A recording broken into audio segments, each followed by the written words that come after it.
I have my agenda, which is those 3 species and incognitum and a couple others. But Joel, do you want to start off and we can look at the Hemihalictus section of the key and just walk through those? Sure. Okay. I don't sense like, is there an alternative? I mean, I'm not hearing like that's absolutely the best way to go, but. Well, considering Joel overseas, maybe we want to, would a different Dialectus group be better and then return to this when Jason is here? We could. It's sort of it'd be very last minute, and we haven't got the material out and those kinds of things. So yeah, we can. Yeah, it's a good plan. All right. So maybe Claire, or Joel, do you have the PDF available? Do you want to share that, or should Claire share it? I have it, but I need to unplug my microphone and camera for a second in order to plug in a USB drive and get it. So I'm going to be back. Okay. And Claire, oh, there we go. I think, is that you, Claire, who shared it? Okay, so Joel, it's up on the screen now from Claire's computer.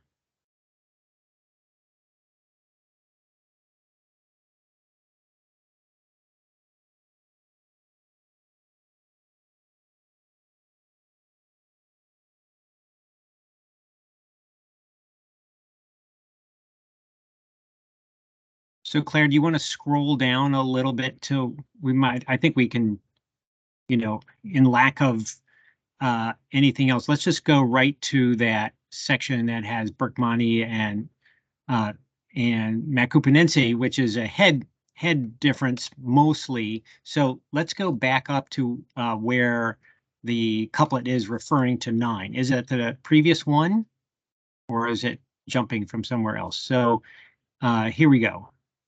So yeah, we have the mesopisternum, so the side of the plate underneath the wing being pitted, and then in the alternative case, it being rugulose. And the pronotum stuff in couplet 4. Okay. Which is notoriously obnoxious.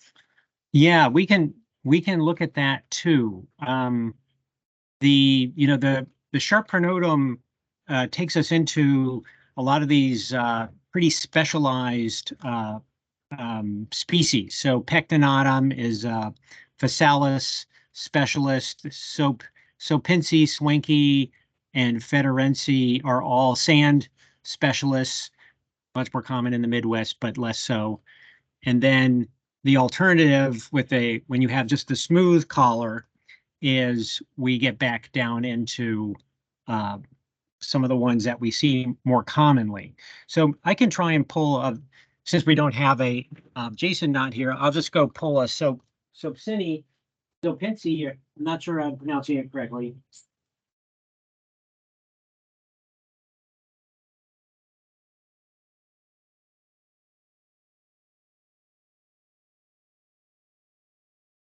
Which often have a little bit of reddish on their abdomen. And we'll try and get into that pronotal collar area so we can get a view. This one I think will do. Blow off a little crud on it, get it under my scope, transfer to the microscope. I'm going to switch and did we get Joel back? Not yet, but I just stopped sharing so that you can share. Okay, I'll share then, and we'll go to my microscope. So this is Sopinci or Sopinci. I forget how to pronounce it. Joel, is it Sopinci or Sopinci? How do you pronounce that species? I would say that's Sopinci. Sopinci, okay. And we're just showing that one. I'm not sure you were hearing what we were talking about. Yes. Yeah, so just to get a view of the sharp pronotal collar that will help discriminate this particular species. I'm going to put it on full here. And oops, I think I want to get more light on this. And get that off and get this up to 100 and zoom in. I think I'll jack it up a little bit more, maybe 300. And we'll look at the collar. This is similar to what you see in Andrina. That's the other one where, well, and Sphecodes to some extent too, where sharp pronotal angles or collars or ridges, however you want to look at it, are a factor. Yeah, and we also saw this in the Lasioglossum earlier with the, we looked at some parasitic species. Oh, right. They have a sharp pronotal angle like this. All right, so again, we are not blessed. I'll jack up the light here in a second, but just to orient people. So I'm going to sneeze maybe. Hang on. Big sneezer. Okay, so here's the scutum. This is the anterior edge, and this is the pronotal collar, which is part of that bigger feature here, the pronotum. And the collar is usually just refers to this thin area between the head and the scutum that's, differentially visible. And the corners come off of either side. Here you can see the opposite one, and when we are looking here, what we're seeing are given different names. So sometimes they're called wings, sometimes, Joel, help me out here. What else are they called when we're looking at this pronotal angle right here? And I'm going to get some more light so we can see this better. And then there's a ridge running off this point down along the inside of the pronotum that is often hidden by the head. So the head is bobbling around on here. And I'm not sure what the functionality of these sharp corners are, but it is interesting to see where they'd have them and not. But this area here often tends to be more right angles in species that have sharp ridges, and also tends to be more produced, so more sticky outy here than in others. And you would not see this ridge in, for example, the Berkmani Macupanense set. This would all be very smooth. So I'm going to adjust the light, and you can embellish, Joel, if you will. Yes, you were kind of wondering what to call this, and I called that just the pronotal angle is what I call it. Species descriptions. And there is usually, well, there's often also a ridge going down from that corner that we saw in the parasitic Dialectus. But it's not always there, especially a lot of non-parasitic species will have a sharp angle on the pronotal collar, but they won't have a ridge. Right. Fuscapenni, truncata are good examples of that, where you have this angle, but no sharp ridge, as far as I know. And here you can barely see the ridge right here. The angle of the camera is giving us a good shot at what Joel just called the pronotal angle on the pronotal collar here, but there's a ridge running down that direction too. So a lot of times what you would do in a practical sense is look at this specimen from the side and try and peek into this part of the head area hair, looking for that angle.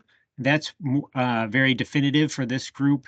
And then you can also look from on top and look to see whether that the angle that the tip of which leads off the ridge is more right angles or more projecting up. Anything else you want to talk about on this particular shot here? Yeah, so there's a little bit of a there's some shortcuts that you can use. So this species that we're looking at right now, you can't see it right now, but it has kind of a red on the metasoma, and also on the head, you actually can see it. It has pretty big ocelli,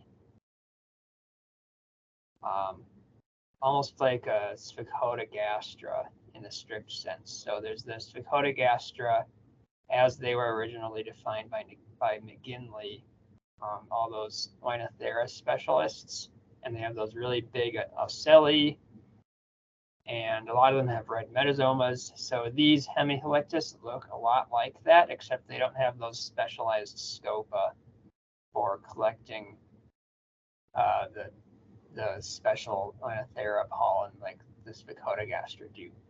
So if you see a bee and it's not a Sphecodogastra, but it has a red metasoma and big ocelli like that,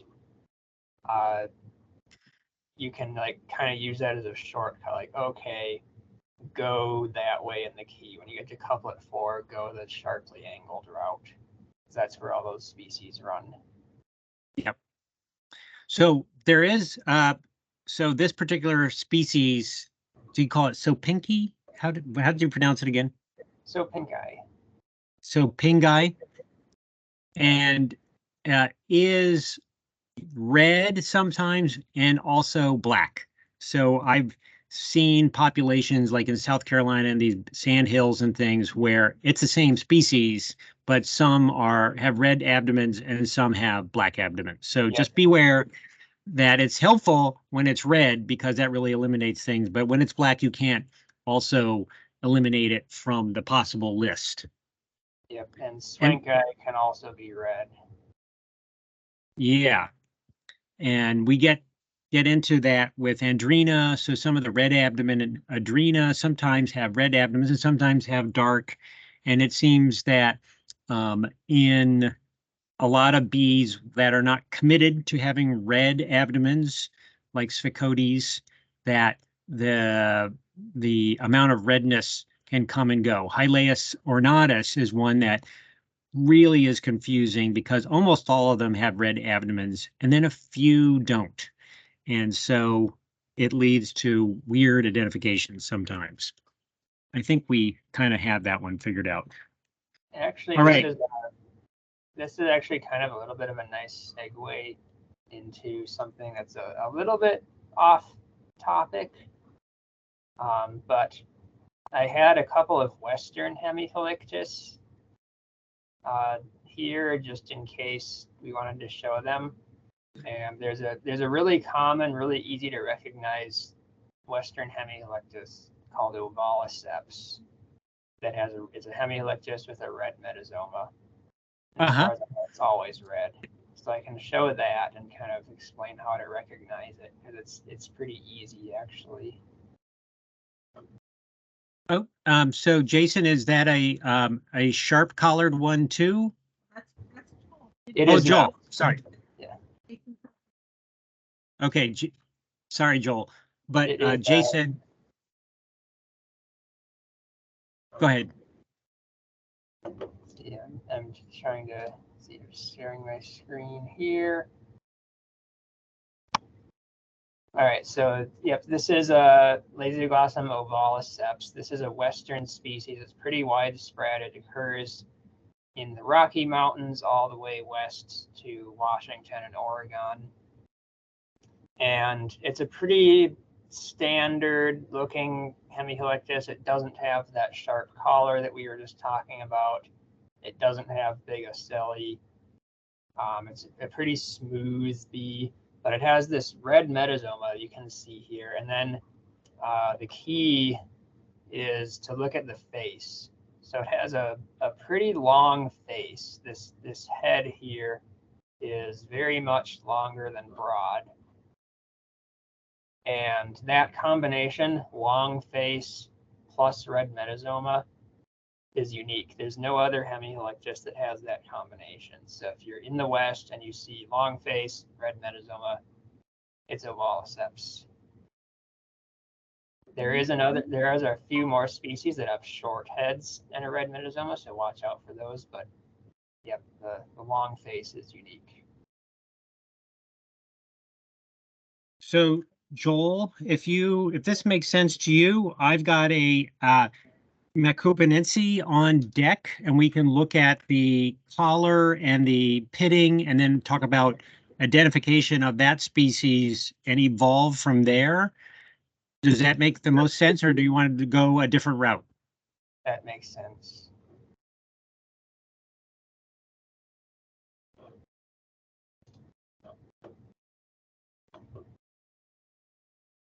Is the pitting and the sculpturing on Evylaeus is also quite similar to Macupinense. It's a very I'll say that sometimes, so what's going to split out Macupinense, well, first of all, the species we've been talking about have sharp collars, and what we're going to get into now are ones that have smooth collars, and we'll show the collar first here, if I can, let me line it up. And then there'll be issues about whether the mesepisternum, so the pleura, the side of the bee's thorax, is pitted or not. And I sometimes get very confused or not quite sure what to do in some of these circumstances, because I'll try and make foxy eye, what I'll later determine that was actually foxy eye, have pits, and try and make my Macupinense not have pits. So I think people can see my screen, right? Yeah. Oh, okay, so here, again, here's the head, here's the scutum edge, so the top is actually over in that direction, and what we're looking at is the pronotal collar, which is actually quite a big structure, but mostly hidden by the head. Head's now moved quite a bit away from the collar, and you can see the pronotal lobe here, and so this is the side of the bee more, and then right up here is where the angle is. So the first thing to note, I can't get a whole lot closer. In fact, I can't, because this is at the max of the screen, is that, well, at that pronotal collar, I'm going to try and bring it down a little bit so you can see this better. So the angle itself is less sharp, so it's more oblique here, less tending towards right angle, or is a right angle. And then there's no real ridge running down the line. This is all, I always think of it as a horse collar. This is all just one big smooth transitional plane that's rounded over like a horse collar. Does anyone know what a horse collar is anymore? I'm not sure, but that's very different from the one we were just looking at. And there is no place in there for any kind of ridgeline running down. Again, similar to several other groups of bees. Joel, anything to add there before I try and flip it over to look at the pitting on the side? Nope, you pretty much covered it. Okay, so where we are, this is Macupinense. Macupinense is much less common. I think of it as more of a northern bee, and we get more Berkmani. We're trying to get this into the view. That's funny. I'm being from Minnesota and Manitoba myself. I think of Macupinense as being more common. We don't really get Berkmani over there. Yeah. That's the beauty of a continent. You've got a lot of territory to cover. All right. I think I want to change the angle a little bit on this so we can get it more flat to the view of the microscope. But what we're looking for is relatively smooth, but foxy eye, which is the one that I have problems differentiating, and there's probably others too. And is got relatively little architecture here too, but no pitting. But the reality is, gosh, it's hard to move this around in when it's at this magnification. The reality is sometimes it looks like there vaguely is pitting, and you start making up stories. And the pitting on Macupinense here, trying to get it finally, is present, but it's also not super strong. So here you can see scattered pits. I'm going to move it again because the wing is sort of obscuring this a bit. This is my frustration, is that a lot of times they look very similar. In addition to the pitting, Macupinense, the mesopisternum is also it's also going to be shinier as a result of the more distinct pitting. Yeah. So like Foxy Eye, the mesopisternum, there's going to be no pits and it's going to be totally dull. Yeah. And what happens is a lot of times you get onesie, twosie, at least down here, of these kinds of things. So when you do, this is the good reason to have a collection, because you can, the differences become very apparent when you're actually looking at known specimens and comparing your specimen to not versus the singleton that you're looking at in your microscope. All right, so cleared out some wing action there. So you can see the shininess, but you know, the pitting is there. You can say like, oh, there's a pit, there, there. But it's not super distinct, like the back of an osmia or something. So, and there's some shininess going on here, but you can see these pits are kind of all over the place in this particular specimen. So once you go through the key and you get to this place, you really then are confronted with, am I looking at Berkmani or am I looking at Macupinense? And then, as far as I know, and Joel, you may have some other illumination, you are talking length of head shape or length of the head as your guide to the identification between the two. And I find that the Evylaeus Hemihalictus paper that Jason, and were you a co-author on that too, or was it just Jason? No, Jason did that before my time.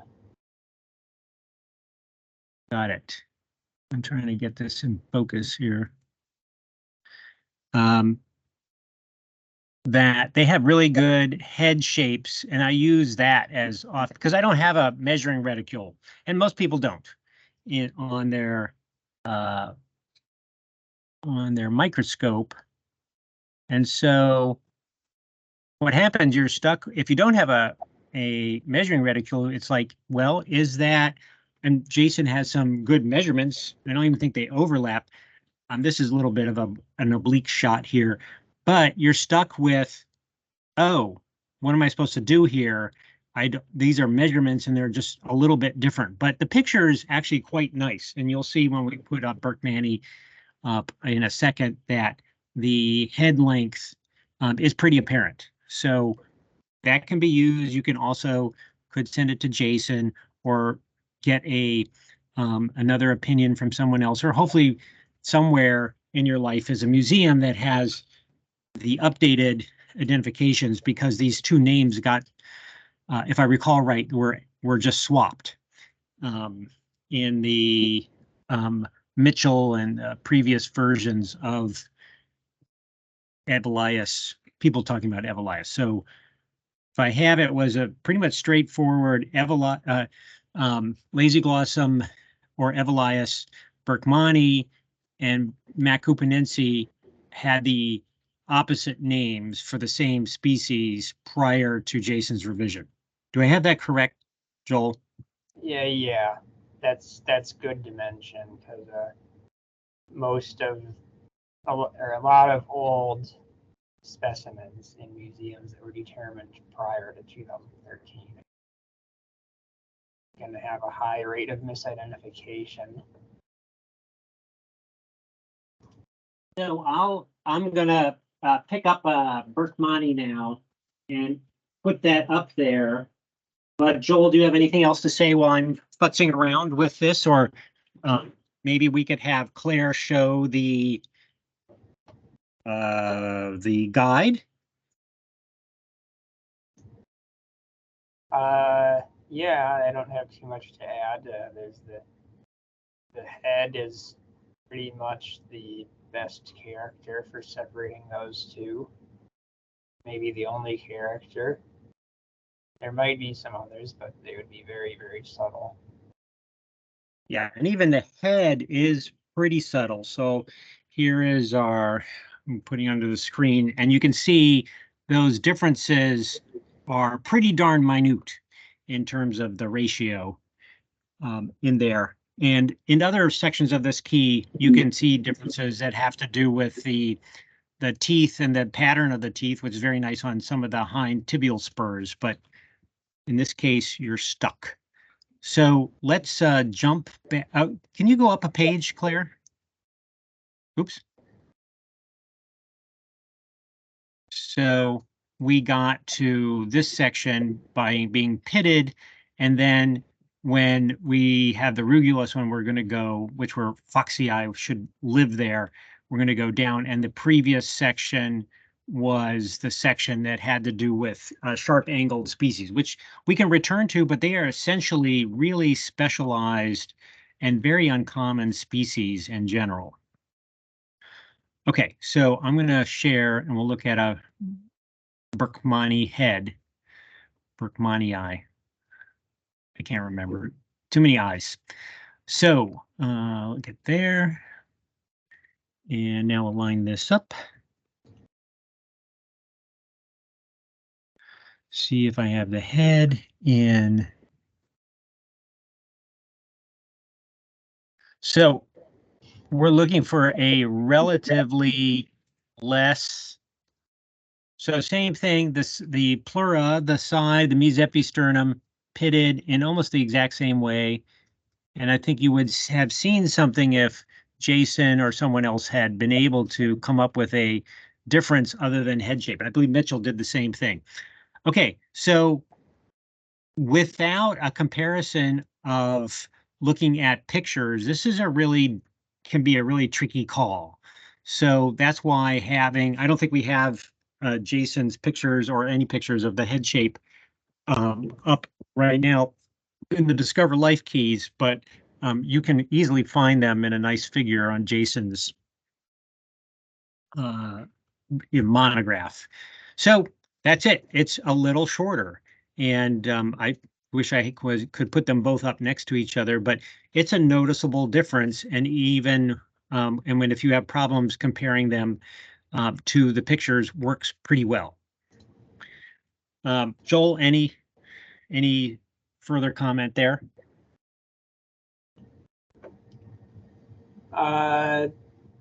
Nope. It's a little shorter, like you said. Sort of irritating. But, oh yeah, there's the picture in figure 4 in the paper. Oh. They're not right next to each other, but they are at least on the same page. We're looking at A for short and F for long.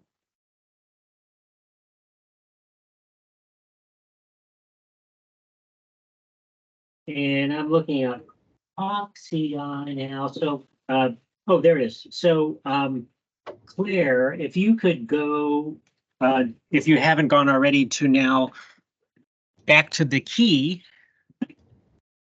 While we're here, I'll just point out this one. C is Foxy Eye's head. Okay, good. Yep. Yeah, so that's a little more on the Macupinense end of the spectrum. Yeah, Foxy Eye is another pretty long headed bee. So that is a good character for recognizing it. And all three of these species have the pronodal triangle. The striations don't get to the edge. It's got a very smoothed over edge, very with some quite shiny area too. But they all have that. But it's useful for quickly identifying the group, I think. So I pulled a Foxii, but I didn't like how it was presenting the side there. So I'm going to pull a different one.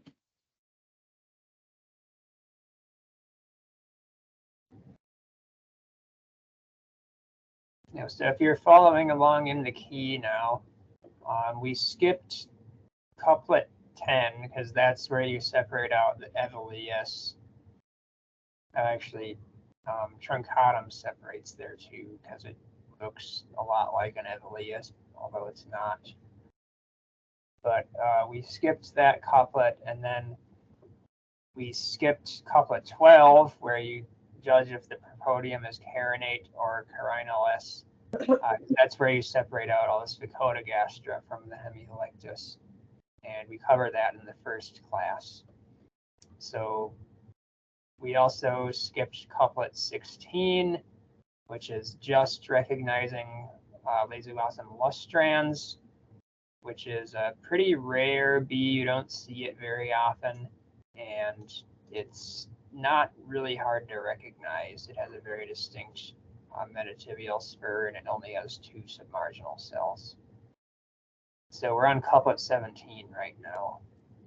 Yeah, we can show we have lustrans here too. It just barely gets into the state, and I'm going to switch to my microscope, and I've got Foxii up here, and lustrans has a very unique vibe to it, I would call it. In addition to the 2 submarginal cells, which isn't necessarily the natural first thing you go to, it just looks different. It's got a weird propodial, or not propodial, but mesepisternum, so the side of the, sorry, let's back up.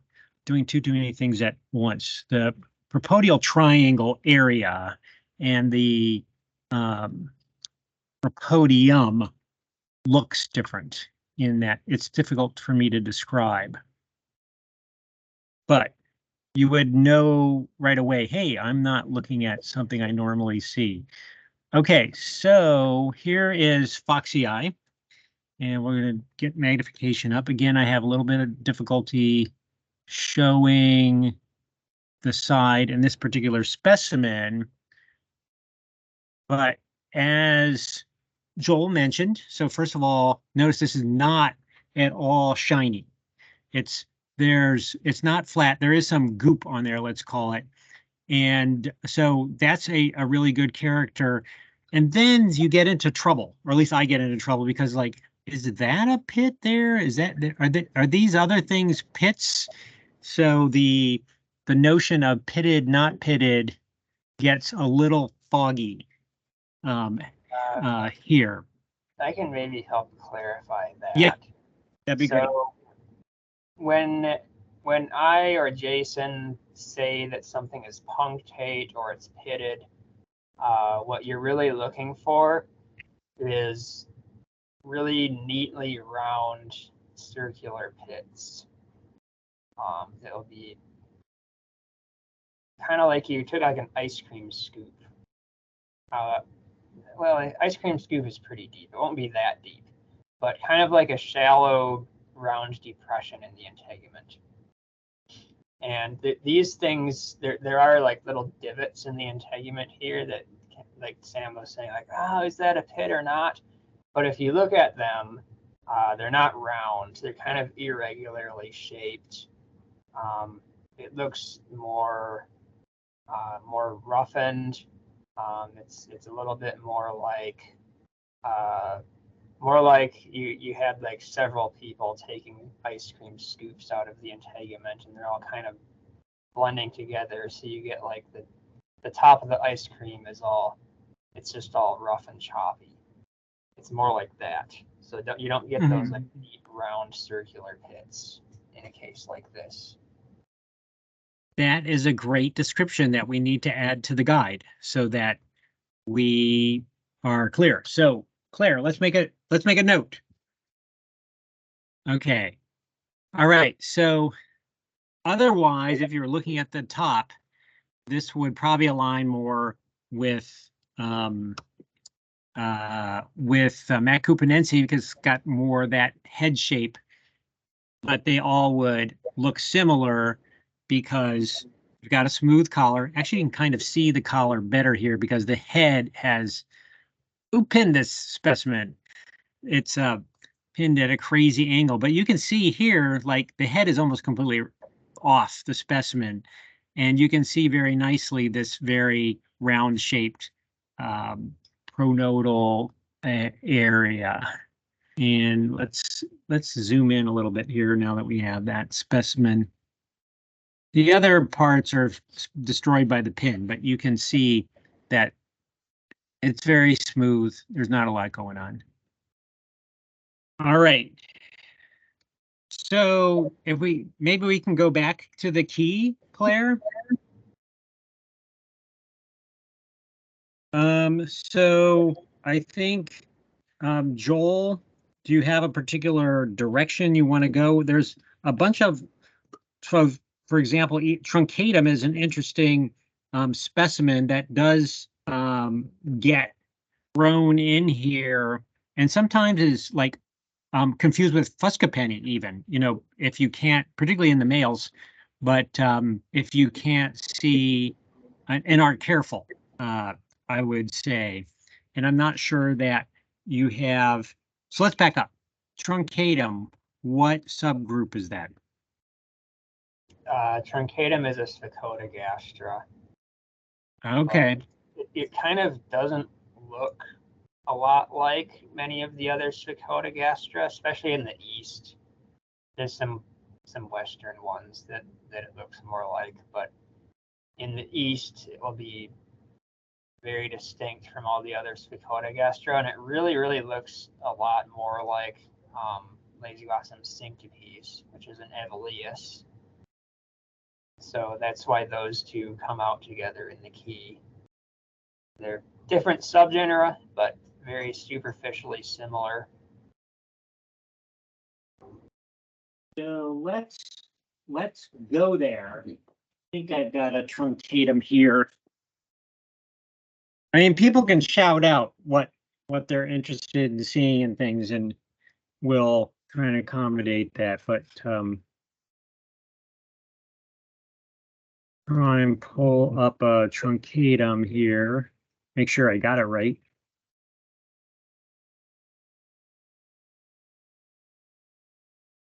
So when I'm looking for a truncatum versus syncopes, I'm looking for a sharp right angle to the pronodal angle. Is that what's in the key though? So I'm not looking at the key, I'm looking at the specimen at the moment. The key does not use the pronotum. Okay. It doesn't mean that doesn't work. It might work and just Jason didn't notice it. I don't know. But the key relies on the hind tibial spur. So we went over like in the first class when we were talking about Evylaeus as a subgenus. The hind tibial spurs in that subgenus are very, they're not pectinate. They have very short teeth. It's denticulate is the word it uses in the key. So syncopes will have a very short teeth on the hind tibial spur. Truncatum will be more like a comb, very long teeth. That's not always easy to see, but it'll work 100% of the time if you can see it. The other character that it uses, oh, never mind, it does mention the pronotum. Yeah, that's okay. Right. Yeah. So syncopes should have an obtuse pronodal angle. Yep. And truncatum is more of a right angle. Yeah. So I'm gonna switch if that's okay here, and I've got a truncatum on deck with its let's see, got to do the share button first, then talk. So out of focus where we're looking at now, but again, this is such a common thing that comes up over and over again in many different groups of bees. Here's a scutum, big bold pin right through the middle of it. What we're looking at here out of focus is the edge of the scutum, and then behind it is a pronotal collar. Largely, you can't see the pronotal collar from this angle that's running along the edge of the scutum, but you can very clearly see the pronotal angle that's poking up here. And so there's some hairs, but I think it's relatively easy to see. Here is pretty much a right angle, 90-degree angle on that pronotal angle, and I believe there is no ridge. So in other groups like the ones we were looking at before at the beginning, there'd be from the tip down towards the head along the pronotal collar, which is hidden now, there would be a sharp ridge, and you would see that ridge line. Sphecodes really have this in spades most of the time. But even they have, so there's some species that don't have that. So for these dark, I'm going to say this of the non-Lasioglossum sensu strictu, this is the only one with a right angle pronotal angle. Is that right? Do I have that right? Or do some of the ridged ones pretty much have a right angle? I guess they would. But of the smooth collared ones, this is one of the few. And additionally, it's relatively large. So it's much larger than the Foxii, Macupinense, Berkmani group that we were just looking at. And it's bigger than most, if not all, of the ones with a sharp angle, like Federale, Swanky, and Sopinci, or however it's pronounced. And so this is the look. We can pull up a syncopies too. So one, and the males get confusing because in males in all these Lasioglossum related groups, the wing venation pattern becomes much fainter in terms of looking at the degree to which the submarginal cell of whatever the cross veins are weakened or not. So sometimes we have in Discover Life, and I don't know if it's in the keys, but you kind of need to be able to tell truncatum from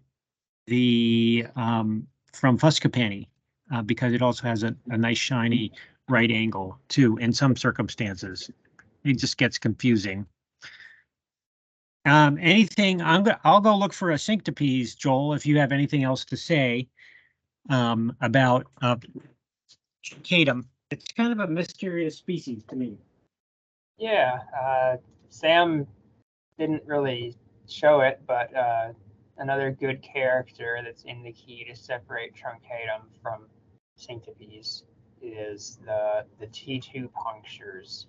So truncatum is a lot more punctate on the rim, the apical impressed area of T2 will have a lot of punctures there, similar to the disc. And syncopes will be, oh, sorry, I have that backwards. Syncopes is more punctate. Truncatum, the rim of T2, will be pretty much impunctate. Those are things, yes, at the. I'm redoing the shot here. Maybe slightly dirty. So T truncatum. Here's T2. And it is, there's a lot of specks here, but there really aren't any pits. I'm going to have to look in the main collection for a syncopies. I only have males in my synoptic. Yep, so there's the rims of the turga, and you can't really see any punctures there. So that'll help separate it from syncopies. Both males and females, we can use that character. The males, additionally, I don't know if we're going to have time to actually look at any males, but if you're struggling to tell apart truncatum males from Fuscapenni, like Sam was saying, you can look at the sterna. So truncatum is a Sphecodogastra, so like all the Sphecodogastra, it will have very, very, very short, very sparse setae on the sterna, where Fuscapenni is a Lasioglossum sensu stricto, and all of those have pretty distinctive setal patterns on the sterna. Fuscapenni is a little bit less distinctive than other Lasioglossum, but it'll definitely have kind of like a more dense, kind of fuzzy setae on the posterior sterna. So it will have sort of a pattern there. They're going to be denser and fuzzier than in truncatum. Yeah, the sternal setae, good way to tell apart the males. All right, so I do have a female syncopies here in our other collection, and let me get it in, and we can take a look at first we can look at the pronotal collar, which is nicely different between the two, and you'll see that the overall vibe is pretty similar, though, of the two species. And then we'll look at T2. So try and get up to some good magnification.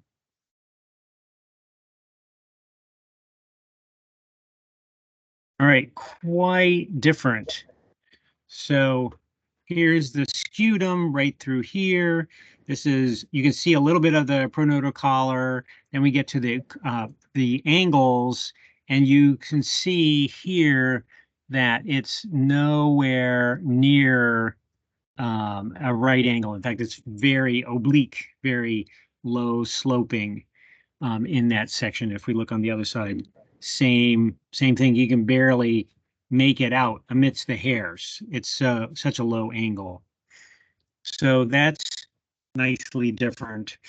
Now, if we shift to the T2, we should, what, Joel, we're looking for more pitting, right? Right.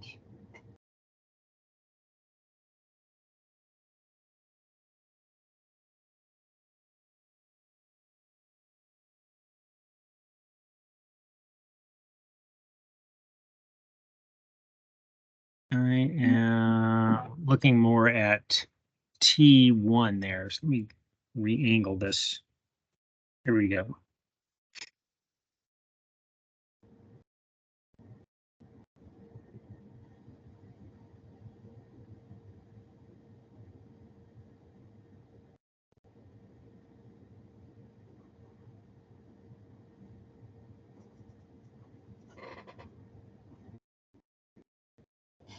Yeah, you can definitely see a lot more pitting there. Yep.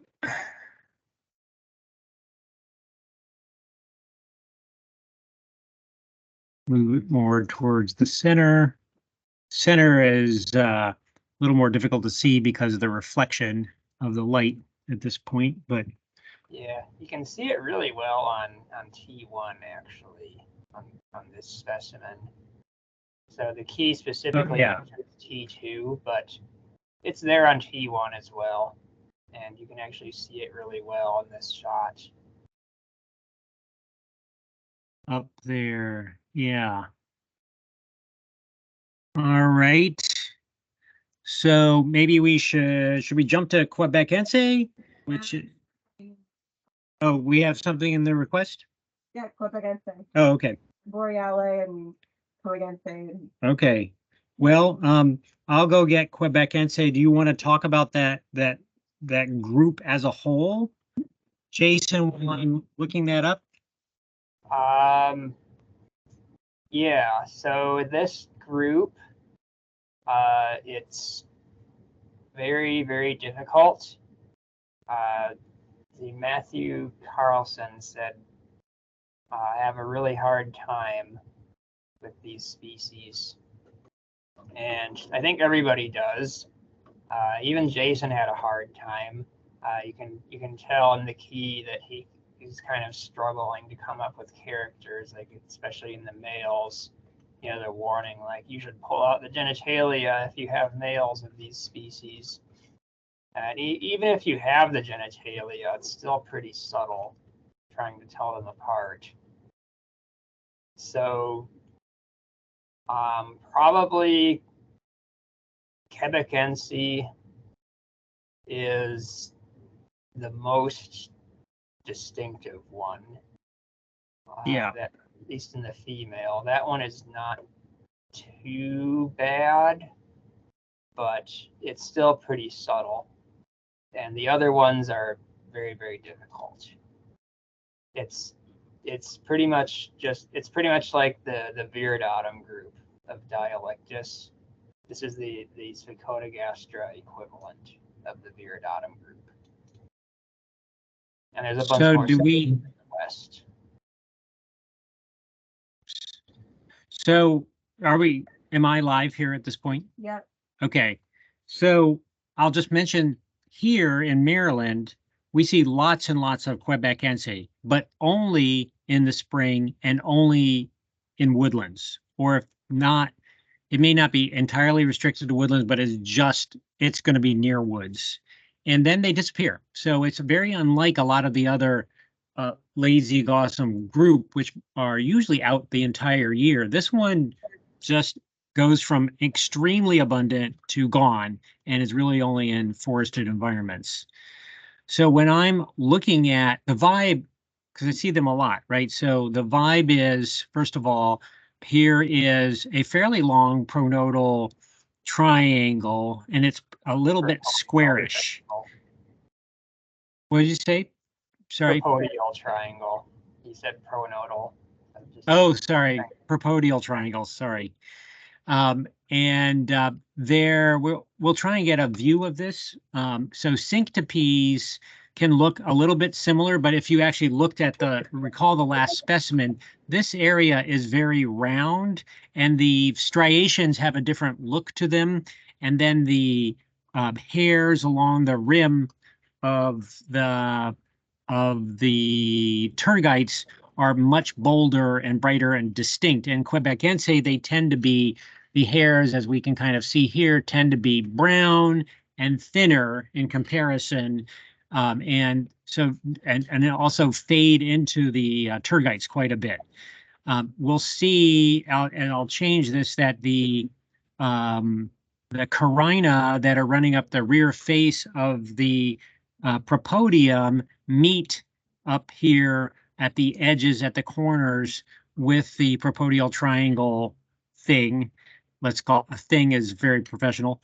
And then, but that line is relatively straight, and in syncotypes, it's arced out pretty dramatically. Now, it's not, I would say, absolutely straight, but it's presenting as a very rectangular, squared off thing.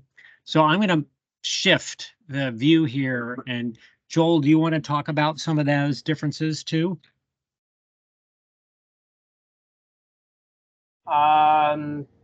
Yeah, so Sam was, the propodium, that was a good explanation.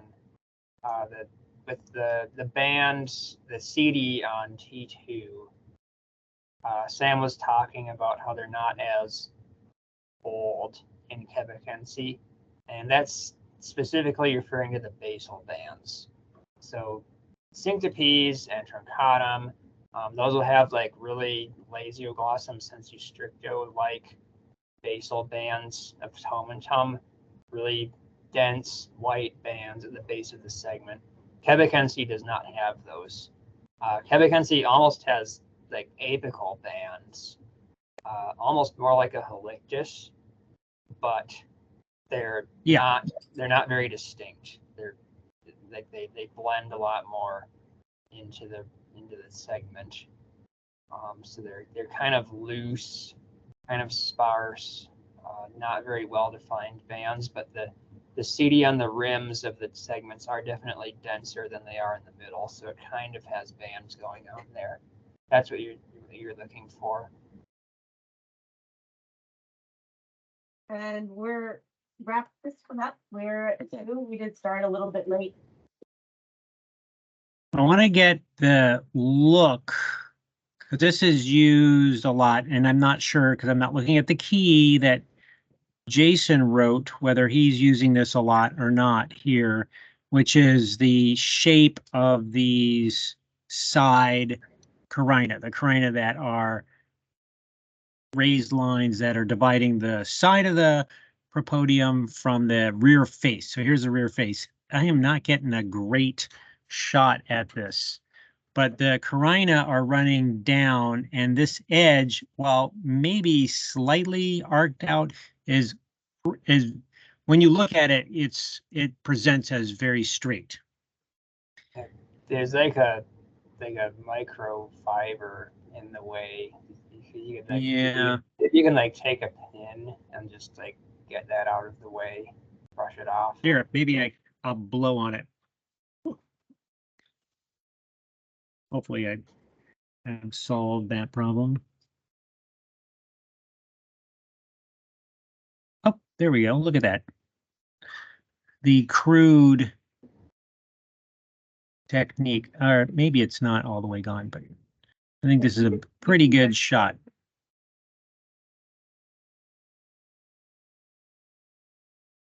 And I'm going to jack up the lighting so we can see into that area a little bit better. Let's go 800. Yeah, so we're blowing out the rest of the area, but we will hopefully see better into this side area, or maybe not.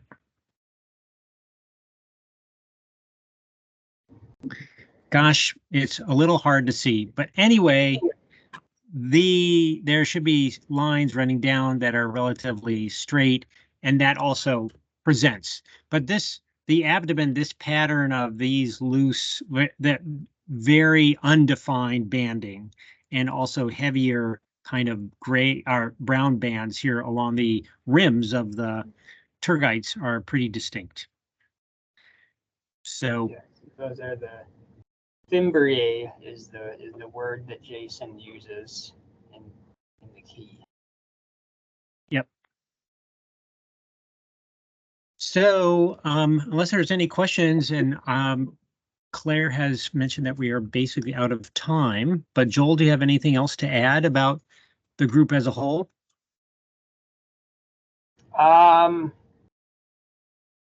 Yeah, just in the remaining time that we have, can't say much, but I don't know if we mentioned that, but these are mostly boreal species.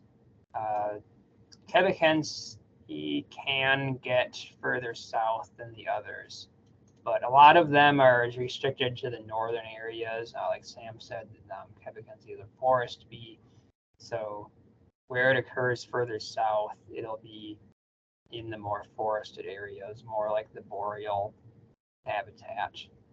So there, as you go further north, like northern Canada, these are some of the only Lasioglossum species that you find up there. Yeah, and sometimes, other than bumblebees, the only bees, depending on where you are. If you're in the south, probably don't need to worry about them too much.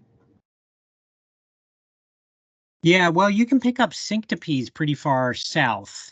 Syncopees is not part of this group. I'm talking about Quebecense, Salian, Boreale, and Comagenense. Yeah. Those four are the problem group. Yeah. along with Fulvicorni and Rufitarsi, I believe, those are Western species that are in that group. Are they also mountaintop ones? Yep. So those are boreal, alpine zone kind of habitat species. Cool. Well, thank you, Joel. Thank you, Claire. Yeah, there's nothing in the chat, but send questions. All right. All right. Thank you, Joel. Much appreciation. And we wish Claire a speedy throat recovery. Love that that's recorded. Goodbye, everyone. Bye. All right. Bye.